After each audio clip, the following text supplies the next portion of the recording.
Hello students, myself Suresh Kataria, lecturer in commerce in Navpragati Senior Secondary School, Mandi Davali। आज हम accountancy का second chapter शुरू कर रहे हैं, बेसिक अकाउंटिंग टर्म्स, यानी कि वो टर्मिनोलॉजी जो अकाउंट्स के अंदर यूज होती है, उन टर्म्स के बारे में पढ़ेंगे। तो आज मैंने 4 टर्म्स ली हैं। First business transaction, second one is event and third capital और लास्ट है हमारा लायबिलिटी। तो एक एक करके इनको क्लियर करेंगे। देखिए फर्स्ट है हमारे पास बिजनेस ट्रांजैक्शंस। बिजनेस ट्रांजैक्शंस को समझने से पहले पढ़ेंगे बिजनेस क्या होता है।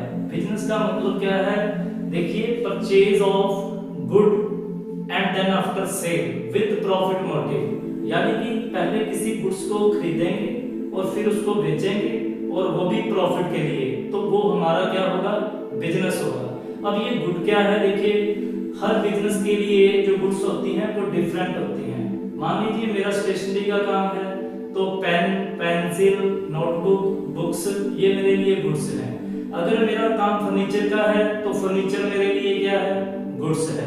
तो इस तरह से purchase and sale with profit motive is called as business.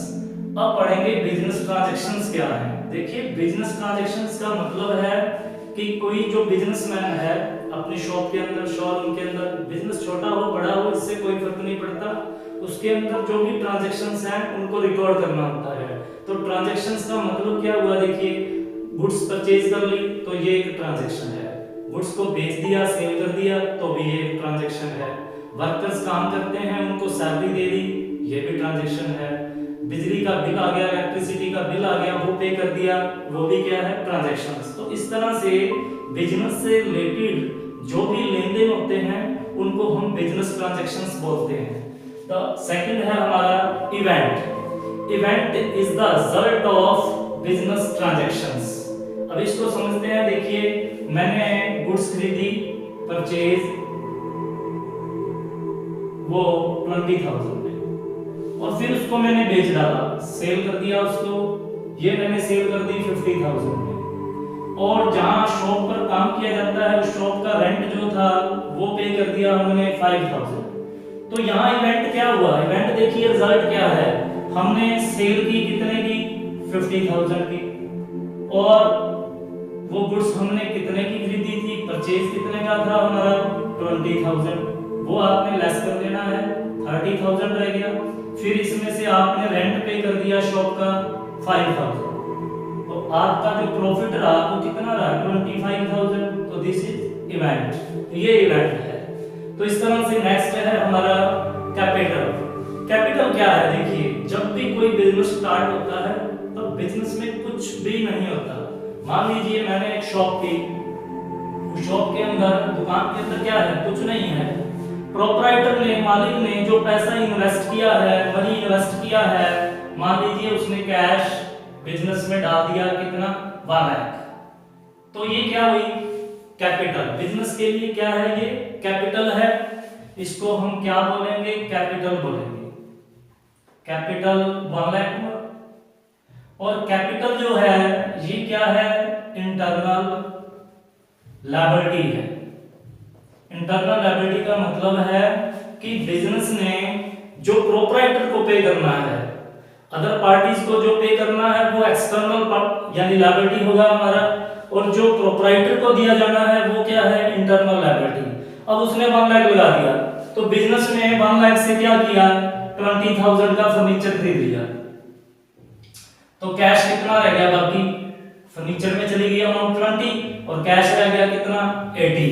तो अब देखिए अब भी कैपिटल जो है वो 1 लाख ही है। देखो लगाया तो 1 लाख था, बिजनेस ने प्रोप्राइटर को कितना देना है अभी तक, 1 लाख, उसके 2 पार्ट्स हो गए हैं, फर्नीचर 20 में और कैश 80,000 में।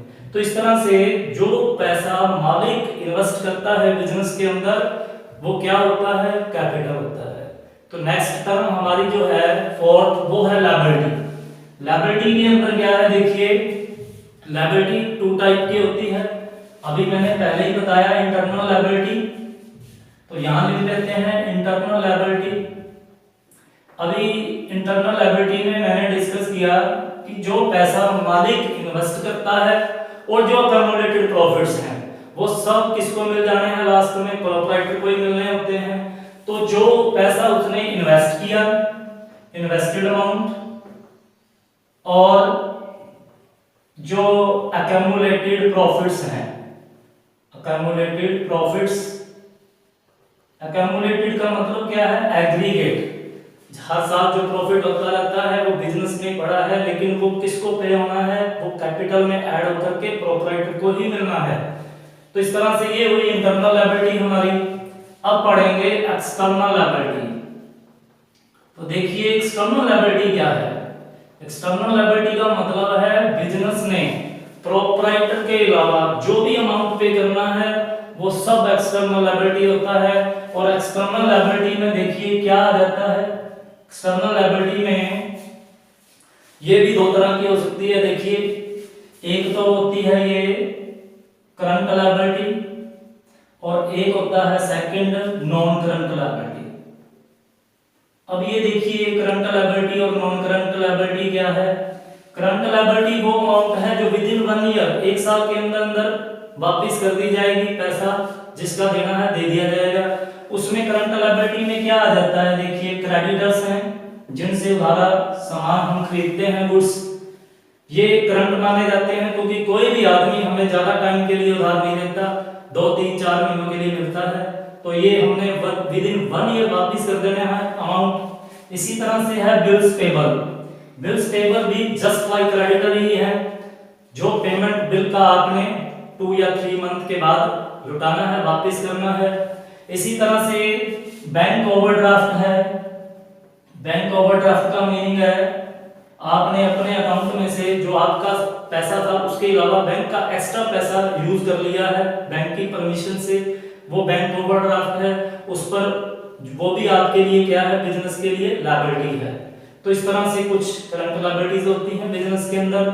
और non current liability, non current liability में क्या है, लॉन्ग टर्म लोन्स जो 1 साल से ज्यादा टाइम के लिए बिजनेस ने लिए हैं, बैंक से लोन ले लिया है, तो ये नॉन करंट लायबिलिटी है। डिबेंचर है, डिबेंचर भी लॉन्ग टर्म लोन्स होते हैं। तो इस तरह से ये हमारी करंट लायबिलिटी और नॉन करंट लायबिलिटी। तो ये था हमारा फर्स्ट लेक्चर, मिलते हैं नेक्स्ट लेक्चर में। थैंक्स।